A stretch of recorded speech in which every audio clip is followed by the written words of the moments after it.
A aula de hoje é sobre pêndulo simples, a continuação do assunto da aula anterior, que foi o movimento harmônico simples. Na aula anterior, você vai lembrar, eu falei sobre o sistema massa-mola, uma massa presa a uma mola oscilando em torno de uma posição de equilíbrio. Aqui, nós vamos tentar fazer algo semelhante.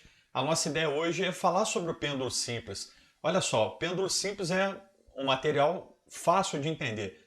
É uma massa presa a uma haste ou fio. Essa massa presa a uma haste ou fio, você retira da posição de equilíbrio, leva até uma extremidade, por exemplo, a extremidade A, de acordo com esse diagrama aqui, e solta sem impulso. Deixa essa massa oscilar em torno da posição de equilíbrio até atingir a mesma altura do outro lado, no ponto B, onde ela vai inverter o sentido do movimento, voltar até O, continuar subindo até A e, olha só, realizar esse movimento oscilatório em torno do ponto O, sempre na mesma trajetória. Bom, isso aqui eu tenho que falar para vocês que é a aproximação da natureza. Na natureza existem atritos, existem dissipação de energia. Aqui não. Aqui o nosso pêndulo simples não terá atrito nem com o ar e nem aqui com a base onde ele está preso, tá? É só para a gente entender.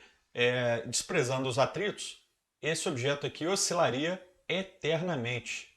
Claro que no mundo real isso não acontece, né? Acontece apenas aqui no nosso modelo que tenta explicar em determinadas condições o que acontece no mundo real. Olha só, pessoal, eu queria que vocês prestassem atenção aqui é o seguinte. Quando esse ângulo de abertura do pêndulo é pequeno, ou seja, aproximadamente 5 graus para cada lado, ou 10 graus ao todo, mais ou menos, ou menor que 10 graus, um ângulo pequeno, esse pêndulo ele vai oscilar realizando aqui uma trajetória aproximadamente reta. Entendeu? Em vez de ter aquele arco grande, bacana, igual você vê na geometria, ou então igual aqui nessa ilustração anterior, olha só, um arco, né? Se você abrir esse fio um pouquinho, ângulo pequeno, a massa que está na ponta do pêndulo vai realizar uma trajetória aproximadamente retilínea, oscilando em torno da posição de equilíbrio O, de acordo com a ação de duas forças, força de tração, que acontece aqui no fio, e força-peso devido ao campo gravitacional da Terra. A combinação dessas duas forças provoca uma força resultante restauradora, que puxa, olha só, tenta puxar, né, o pêndulo de volta para a posição de equilíbrio e faz ele passar pela posição de equilíbrio. Porém, ao passar pela posição de equilíbrio, essa condição aqui, olha só, faz a força restauradora inverter e apontar de novo para a posição de equilíbrio. Ou seja, numa parte da trajetória, a força puxa o nosso pêndulo para o centro, para a posição de equilíbrio, e assim que ele passa da posição de equilíbrio, a força restauradora volta a puxar esse pêndulo até a posição de equilíbrio de novo. Por isso esse pêndulo oscila em torno das extremidades A, B, ou se você aproximar por uma linha reta, uma extremidade mais próxima do centro. Oscila em torno da posição de equilíbrio, fazendo um papel análogo ao papel que você estudou na aula anterior, na massa ligada a uma mola. A mola vibra, oscila em torno da posição de equilíbrio, sempre com uma força restauradora puxando, tentando trazer o objeto de volta para o centro da trajetória, para a posição de equilíbrio. Bom, aqui é uma aproximação, né, para ângulos pequenos. E nessa aproximação é possível calcular o período do movimento. Mas o que é o período do movimento? O período do movimento é o tempo para uma oscilação completa, para sair de uma extremidade e até a extremidade oposta e voltar até a extremidade inicial. Ir e voltar, passando ao todo 2 vezes pela posição de equilíbrio aqui no centro, que é o O. Olha só, essa seria a ideia do período. Sai desse ponto, vai a um ponto simétrico a ele lá do outro lado e volta até ele. Esse período pode ser calculado da seguinte maneira. Período T maiúsculo é igual a 2π, que multiplica raiz quadrada de L sobre G. Para a galera mais ligada em questões de concurso, que às vezes precisa de um aprofundamento nessa matemática, presta atenção. L é o comprimento do fio medido até o centro de gravidade da massa que está pendurada aqui. Ou seja, não é só o fio, é o fio mais um pedacinho do corpo até seu centro de gravidade.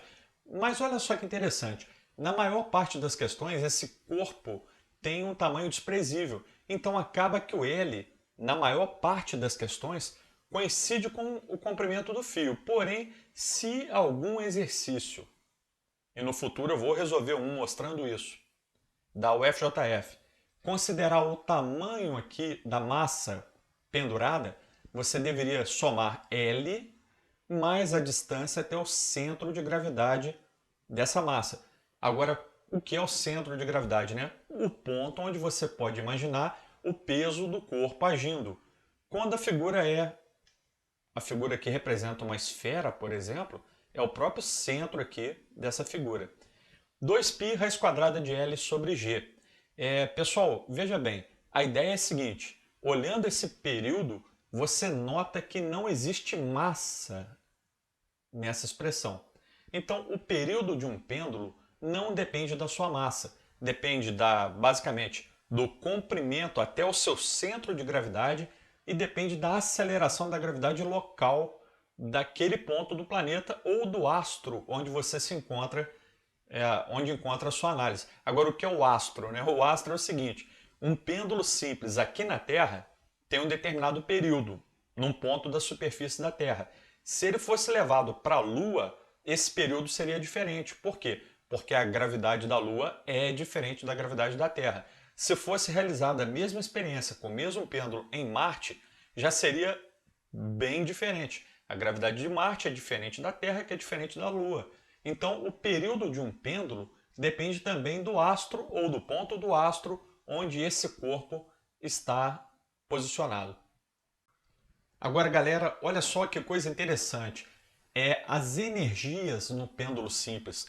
Um pêndulo simples, ele possui essas três formas de energia, que na verdade duas formas de energia, mais a sua combinação, que é a energia mecânica. A primeira energia que eu quero lembrar você chama-se energia potencial gravitacional. É uma energia de posição. Ela é calculada a partir de uma distância até um certo nível de referência. Por exemplo, pegando essa figura aqui do início da aula, se eu estiver analisando o nosso pêndulo no ponto A e quiser a energia potencial gravitacional em relação ao solo, eu teria que pegar essa distância toda aqui, ó. Distância vertical do ponto A até o solo. Isso aqui tem um nome, chama-se altura. Agora, se eu quisesse calcular a energia potencial gravitacional em relação a, por exemplo, um nível que passasse aqui pela posição de equilíbrio, essa altura já seria menor. Seria só essa alturinha aqui, olha só, entre o A e a altura da posição de equilíbrio. Ou seja, a energia potencial gravitacional depende disso aqui, ó, nível de referência para a sua medida, para a medida da energia potencial gravitacional. Ou seja, a energia potencial gravitacional depende da distância até um determinado nível e ela é calculada com uma expressão que você viu lá no primeiro ano, mgh, energia potencial gravitacional, massa vezes gravidade vezes altura até um nível de referência. Agora, quando esse objeto começa a entrar em movimento, ele passa a ter velocidade. Tendo velocidade, ele assumirá uma energia cinética, calculada da seguinte maneira, mv² sobre 2. A energia cinética é a energia associada à velocidade. A soma das duas em um determinado ponto é a chamada de energia mecânica. Olha só, potencial mais cinética. Ou, se você preferir, cinética mais potencial, tanto faz. Agora, muito cuidado. Existem dois pontos onde a energia cinética é zero.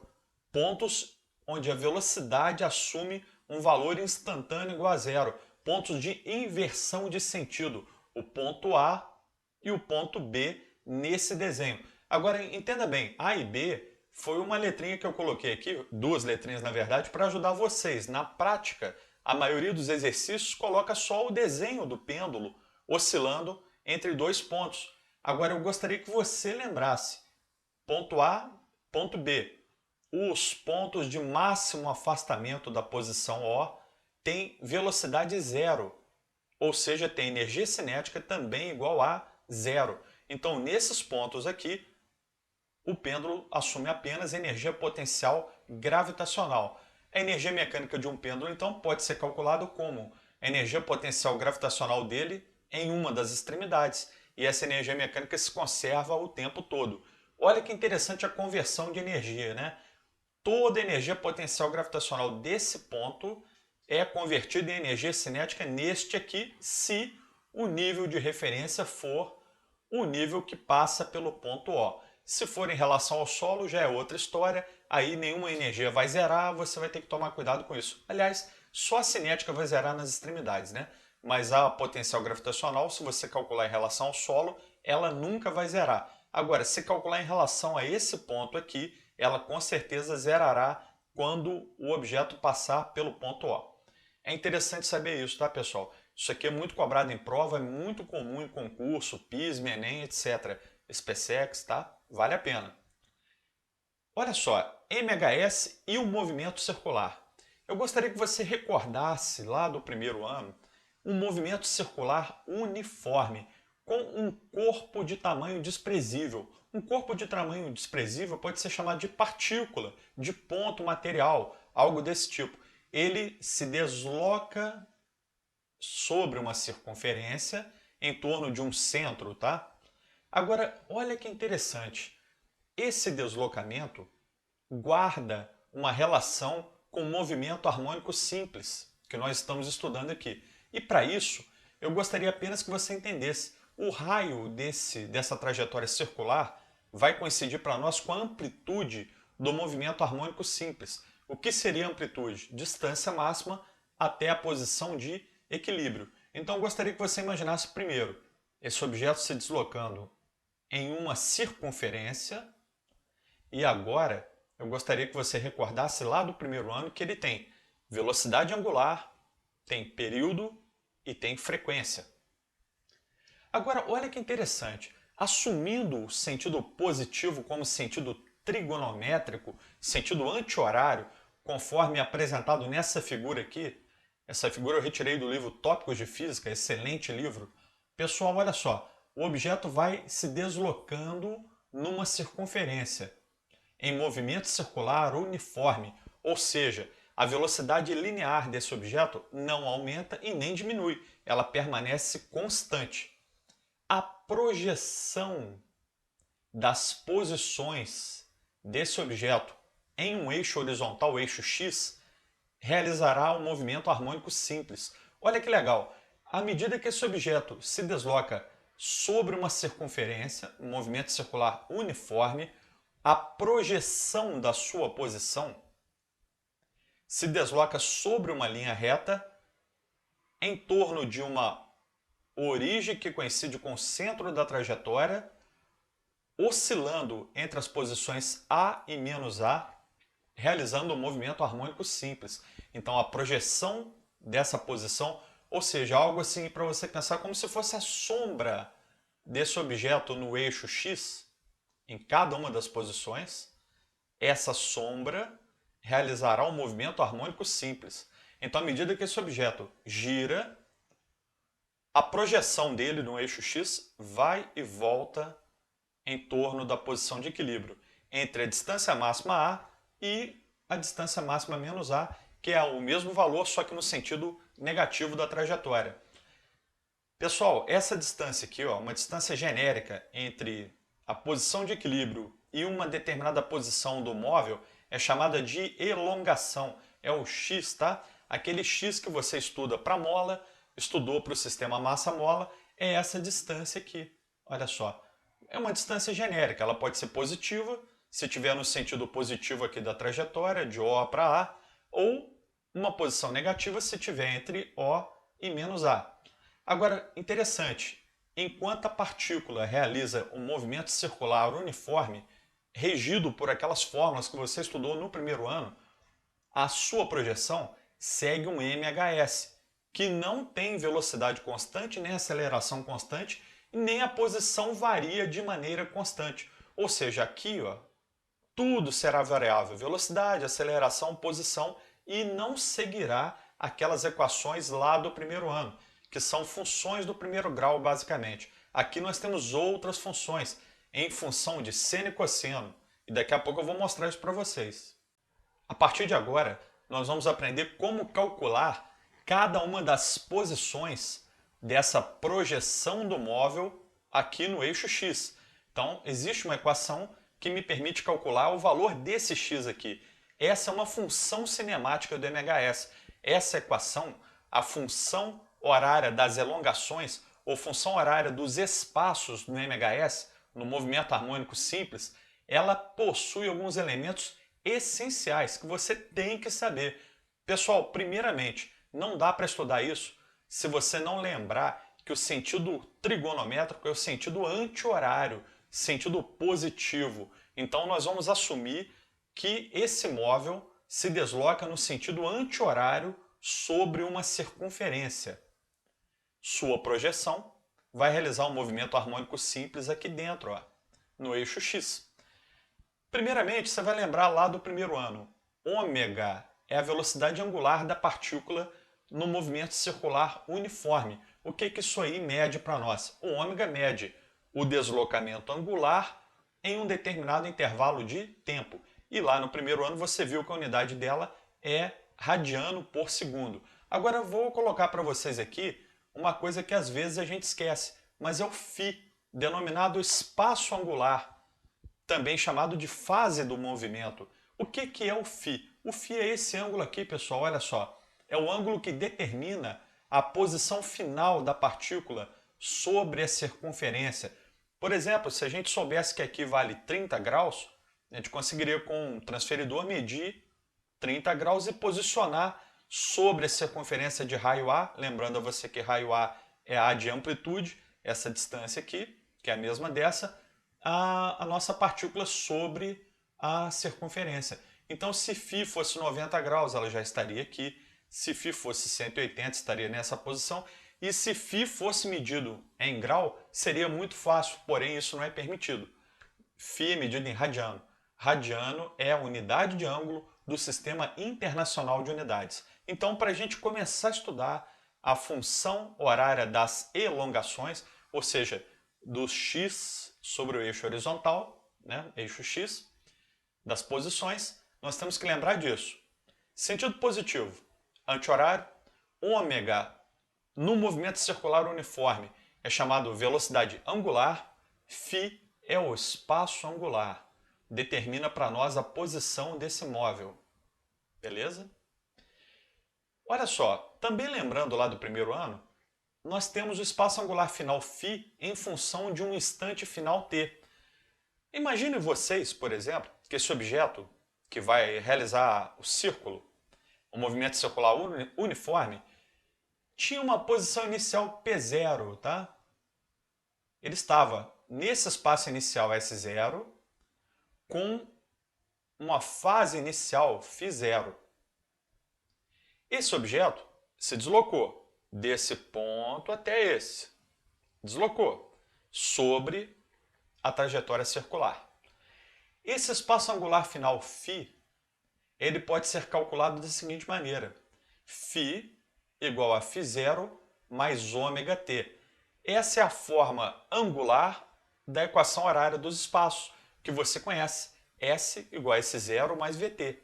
Em termos de ângulo é φ, fase final, igual a φ0, fase inicial, mais velocidade angular vezes instante final. Mas geralmente ela não é dada assim. Ela é escrita dessa forma aqui, ó. Essa é a forma que os livros usam mais, as questões de prova usam mais, e nós vamos usar daqui para frente. O ângulo, o espaço angular final, ou a fase final, é igual a ômega t mais φ0. Isso aqui é importante, tá, pessoal? Tem que saber. Função horária da elongação ou do espaço no MHS. Vamos aprender agora a calcular esse x aqui, ó. Bom, lembra, o móvel está sobre a trajetória circular. Sua projeção, em grosso modo, como se fosse a sombra dele sobre o eixo x, essa sombra realiza um movimento harmônico simples. E a posição dessa sombra é dada dessa seguinte maneira.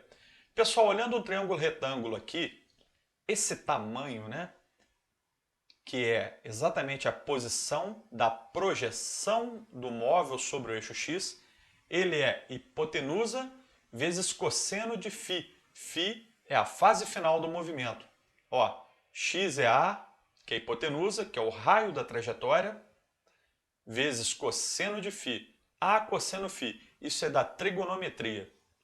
Mas o φ, a cinemática do primeiro ano, ensina você a calcular. Ele é igual a ômega-t mais φ0. Fase final igual a velocidade angular vezes tempo mais fase inicial. Substituindo isso numa equação só, ou seja, pegando esse pedacinho e colocando aqui, nós temos a função horária da elongação, ou dos espaços, ou do x, no movimento harmônico simples, que é A que multiplica cosseno de ômega-t mais φ0. A é a amplitude do movimento harmônico simples, coincide com o raio dessa trajetória.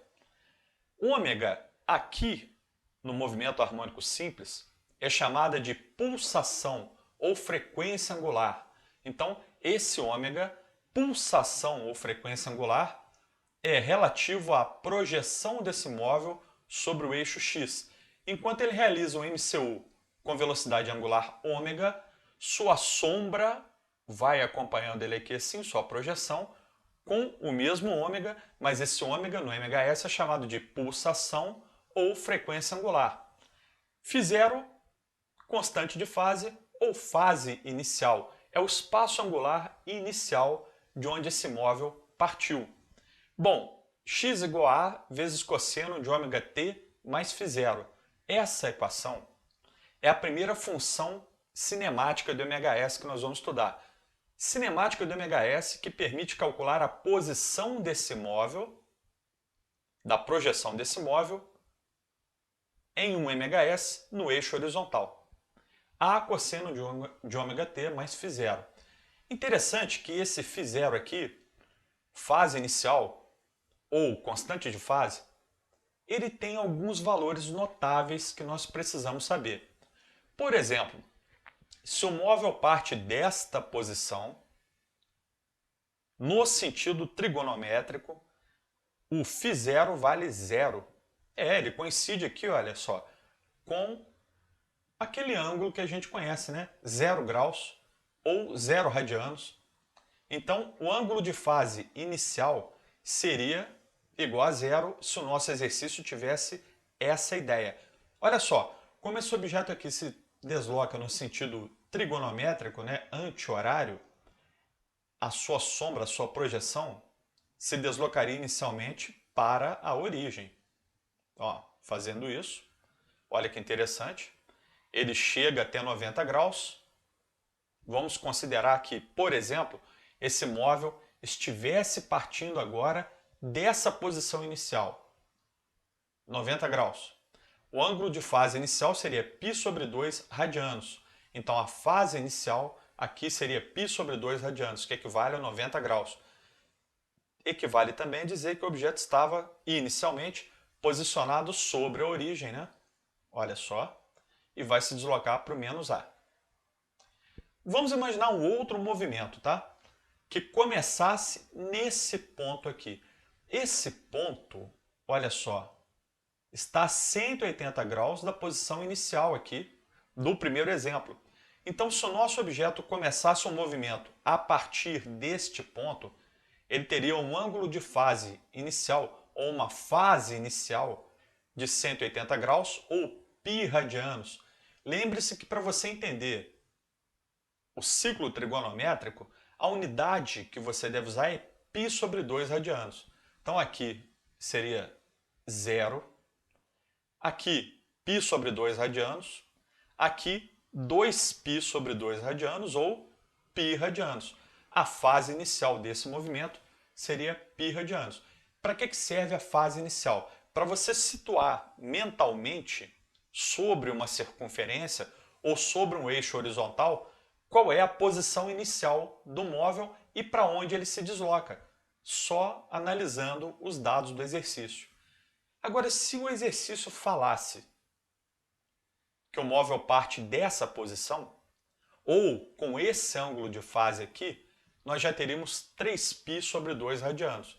Lembre-se, olha só, se o móvel estivesse inicialmente nessa posição, seria 0 radianos. Aqui, π sobre 2 radianos. Nesse ponto, 2π sobre 2 radianos. Se o nosso objeto começasse o seu movimento neste ponto, ou seja, passando pela origem, mas voltando para o sentido positivo da trajetória, seria 3π sobre 2 radianos, da trigonometria, né? π sobre 2, π, 3π sobre 2. Isso aqui mostra para nós que, se o objeto estivesse nessa fase inicial, de acordo com os dados do exercício, ele estaria nessa posição e se deslocando, de acordo com algum outro dado do exercício, por exemplo, para a direita, tá? Mas aí tem que interpretar o exercício passo a passo, de acordo com todas as equações e dados numéricos fornecidos pelo exemplo. Esse é o gráfico, pessoal, da elongação ou espaço em função do tempo. Essa curva aqui é obtida daquela equação anterior. Olha só. A cosseno de ômega-t mais φ0. Então, essa equação, bonita desse jeito aqui, ó, uma cossenoide, é obtida a partir daquela equação lá. A cosseno de ômega-t mais φ0. Por exemplo, neste exemplo aqui, tá? A posição inicial desse móvel era o ponto A, amplitude positiva, a máxima posição de afastamento da origem. Esse objeto se deslocaria até a origem, depois atingiria em meio período a amplitude negativa, depois inverteria seu sentido de movimento até passar pela origem de novo, né, que é o x igual a 0. Depois, em um período completo, voltaria até A. Olha que interessante, ó. Olha a função aí. Função harmônica, né? Função que se repete com períodos definidos. Então, a partir de A, passa um período, esse móvel volta até A. Um período, posição inicial se repete. E isso vai harmonicamente acontecendo o tempo todo. Então, olha só, o que esse desenho aqui mostra para nós? Este desenho, tá, pessoal? Cada exercício vai trazer um formato de gráfico diferente, um valor numérico diferente. Esse aqui, que eu coloquei no PowerPoint, mostra que na posição inicial, o móvel estava na amplitude A. Se deslocou no sentido negativo da trajetória, passou pela origem, depois atingiu a amplitude menos A. Depois voltou no sentido positivo da trajetória, retornando ao final de um período para a amplitude positiva A. Ou seja, esse período todo aqui, o móvel saiu de A, foi até menos A, depois voltou até A. O sentido de deslocamento é só você lembrar, ó. Deslocamento em sentido negativo, depois deslocamento em sentido positivo. Só acompanhar o gráfico aqui observando o eixo da posição, tá? O gráfico aqui apontando para baixo, ó, deslocamento negativo, depois para cima, deslocamento em sentido positivo. Nesse caso aqui, esse gráfico só serve para o movimento harmônico simples, mas a interpretação do deslocamento no sentido positivo ou negativo da trajetória segue a mesma ideia lá do primeiro ano. Agora, interessante, quando o gráfico tem uma inflexão, né, uma mudança de comportamento, nesse ponto inverte o sentido da velocidade. Então a velocidade desse móvel possuía sentido negativo até o menos A, depois a velocidade dele passa a ter sentido positivo até o mais A. Por quê? Porque eu percebo olhando a projeção no eixo dos espaços que de A até menos A, o móvel se movimentava no sentido negativo do eixo X. Negativo, contrário da setinha. E de menos A até A, o móvel se desloca no sentido positivo do eixo X, ó, a favor da setinha. Você olha essas projeções aqui e encontra esse raciocínio. Pessoal, muito obrigado pela atenção e até a próxima aula.